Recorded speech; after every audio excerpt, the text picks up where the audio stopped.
And back here at home, it is a severe night, so let's check back in with meteorologist Robert Suhr. So, Robert, when will that threat be over? Probably by 10 o'clock or so. I'm just reading some new information from the Weather Service right now. We just got some things in, and they're really highlighting LaFleur County and into southwest Arkansas as the biggest risk area for the threat for storms. They've tried to develop, the atmosphere is not particularly juicy for widespread severe weather. So LaFleur County, probably in through Scott and Polk County, and points south and eastward. The Storm Prediction Center also talking about throwing up a severe thunderstorm watch here, and those would be the three counties I think would be included. I don't think it'll go as far north as Sebastian and Logan County, but we'll see. The actual front is right in here. And you can see one storm trying to fire near Holdenville, between Holdenville and Ada. We'll see if that holds together. But for northwest Arkansas, I don't think there's much of a severe threat, if any. I think once these couple of showers slide through, that might be it.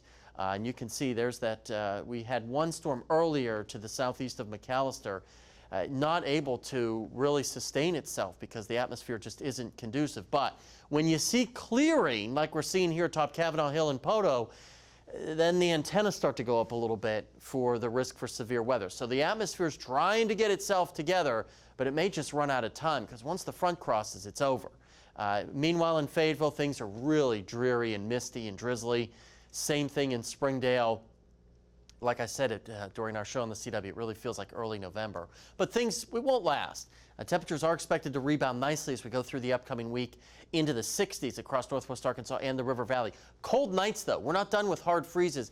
And what you don't see is as we get into Friday and the weekend, these temperatures will fall off a cliff and it will get quite chilly. 6 to 10 days out, Climate Prediction Center saying, yes, strong confidence in below average temperatures. And I don't think we'll get out of the 40s, maybe the 30s next weekend. So keep that in mind if you have outdoor plans. It's going to be cold. It's chilly right now. 40s and lower 50s across northwest Arkansas. Meanwhile, in the River Valley, like I said, this is the area with the greatest potential for that severe weather. That's where the temperatures are the warmest and the dew points are the highest. But as we go through the rest of the night, you'll be able to see, yeah, the models are saying a couple of storms. But notice here as we get toward 9 and 10 o'clock, they're saying, okay, we might have one or two definitive strong to severe storms, but the threat's over in northwest Arkansas, and it's just barely hanging on here in the River Valley. By tomorrow morning, threat's completely over. We have a mix of sun and clouds, but there's still the opportunity in the afternoon. A weak impulse will slide through, could touch off a shower or two. That's about it. I think most of us should stay dry, but we'll see how that plays out. And then by the time we wake up Monday morning, clear skies, but cold, upper 20s.